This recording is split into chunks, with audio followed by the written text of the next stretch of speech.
planning on going to Pakistan. I was actually in Kazakhstan.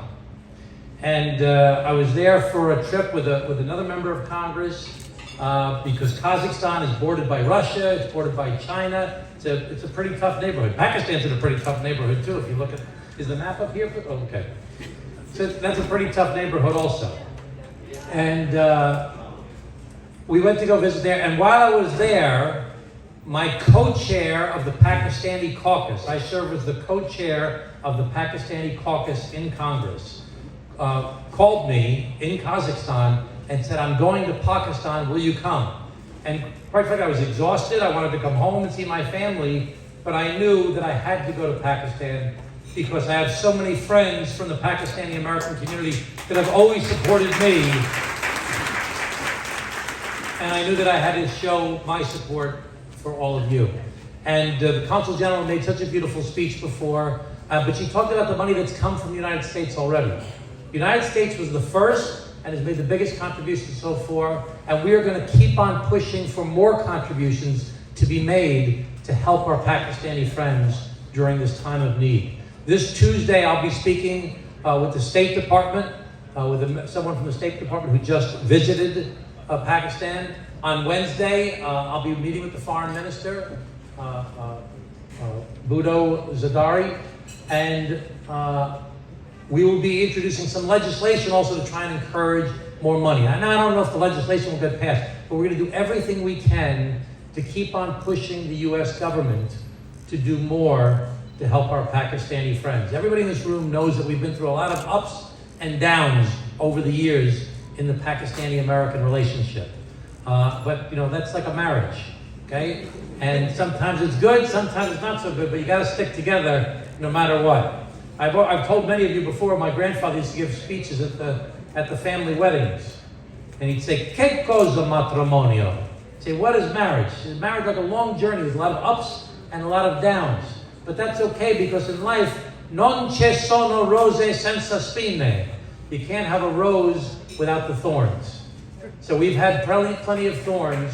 We need to celebrate the roses by coming back together again. And right now, our friends in Pakistan are going through a lot of thorns, and they need our help. So you've heard about the statistics, about 2 million homes that are either partially or totally destroyed, 33 million people that are affected. Nobody mentioned that there have been almost 1 million livestock that have drowned. 1 million livestock, mainly from Balochistan, but in Sindh province as well. Sindh province is hit the worst, but the livestock, many were killed in Balochistan. Of course, the 1,600 people that were killed. Just think about that, these poor families. Think about just one family. When you meet somebody with a death in a family, think of 1,600 people dead, people's livelihoods gone because their livestock is killed, their farms wiped out, completely wiped out. Pakistan's a huge cotton producer, a huge rice producer, huge producer of many different types of rice. Wiped out, farms completely flooded, gone, over, done. People who had their life food supply for the next year got washed away. And their seed that was also in their homes got washed away as well. And as a result, they don't have the seed to plant this year. So I arrived in Pakistan on September 4th. Early in the morning. I had a 14-hour layover in Istanbul. And we started very early. We went to an Air Force base. We took a plane down to the southern part of the Sindh province.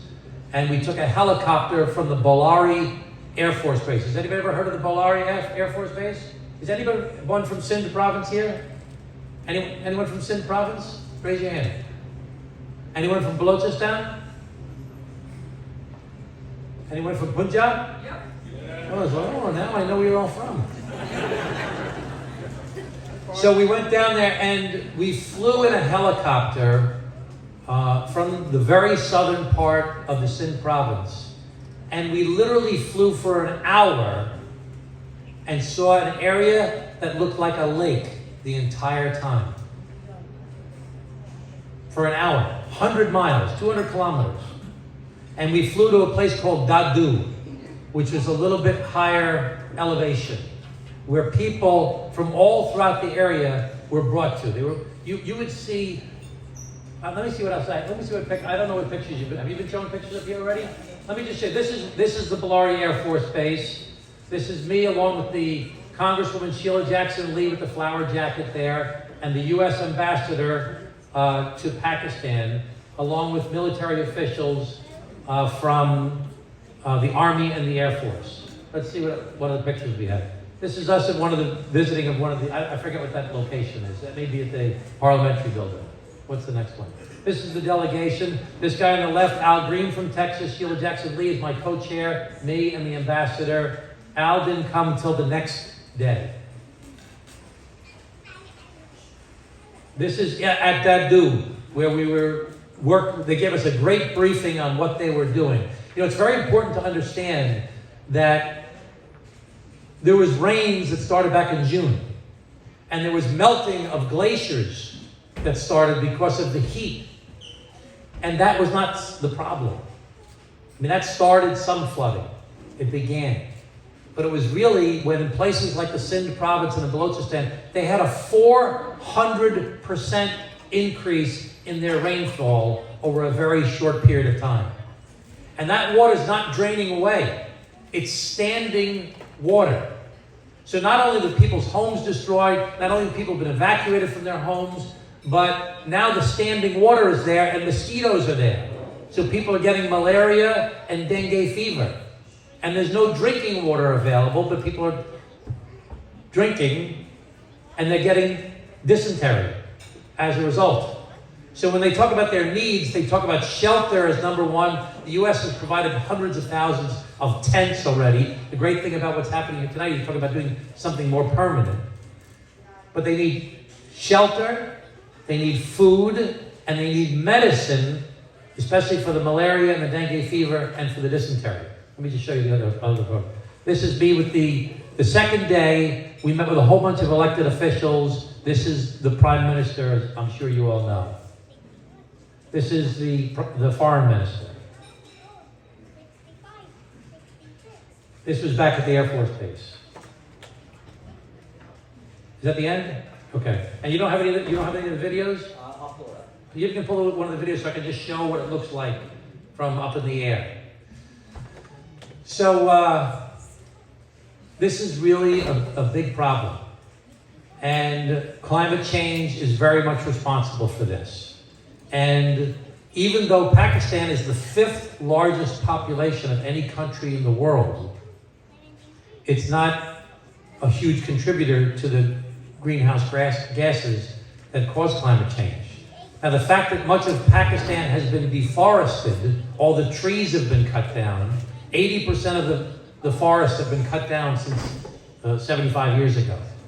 So that contributes to the problems as well. But it's all mainly because of all this rain, the heat, the melting of the glaciers. This is causing all these problems. And we need the world community to step up.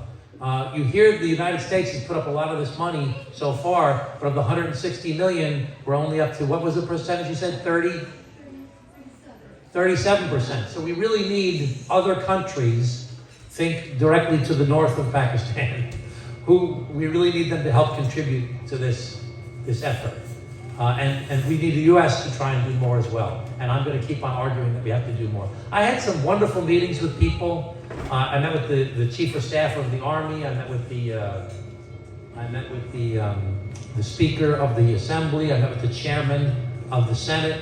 I met with the Minister in charge of climate change. I met with the Minister in charge of planning and development. And people told me a lot of wonderful stories about the things the U.S. has done with Pakistan over the years. In the 1970s, the Green Revolution to make Pakistan more self-sufficient with grain was really the U.S. helped to do that. The U.S. helped to create the stock market in Pakistan.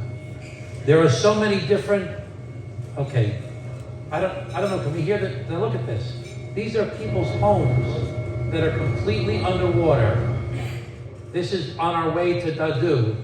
And you could just imagine, this goes on for 100 miles. And this is nowhere near, this particular shot is nowhere near the Indus River. This is not from the Indus River overflowing. This is from rain falling in an arid area, a 400% increase in rain, and these people's homes are completely wiped out. And listen, when I was in the helicopter, it was me and Congresswoman Sheila Jackson Lee, the ambassador, and a general. We would see people running towards the helicopter whenever there was a roadway, hoping that someone would land to pick them up and take them out, or would be dropping off food.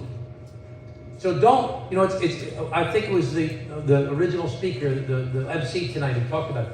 This is going on every single day. You see this roadway right here that's submerged, completely submerged? Many of the roadways that we saw, are there any more of these videos? Many of these roadways are where people are putting their tents. They're putting tents up on roadways because they're a little bit elevated above the farmland that is flooded. And there are hundreds of thousands of people that are living in tents in either refugee camps or in elevated areas on roadways. And it's very hard to get to the people because the roadways aren't available to get there. It takes forever and it's very expensive to take a helicopter, and it takes a really long time to take a boat. So people are really suffering. The water is starting to recede, but for the water to completely recede will take 3 to 6 months. This is especially down in the south, in the Sindh province. So I want you to know that I'm going to only be in Congress until January. Sheila Jackson Lee from Texas. We just arrived at Lahore Air Force Base, Pakistani Air Force Base here in Badu, Pakistan. This is just me making a speech. You don't need that one. That's another speech. So I'll be in Congress until January.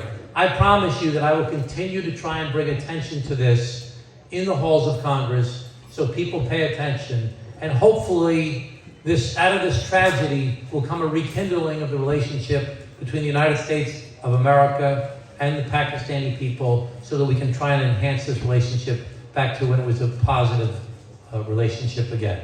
So thank you very much, everybody, and thank you for all your help over the years. Appreciate it.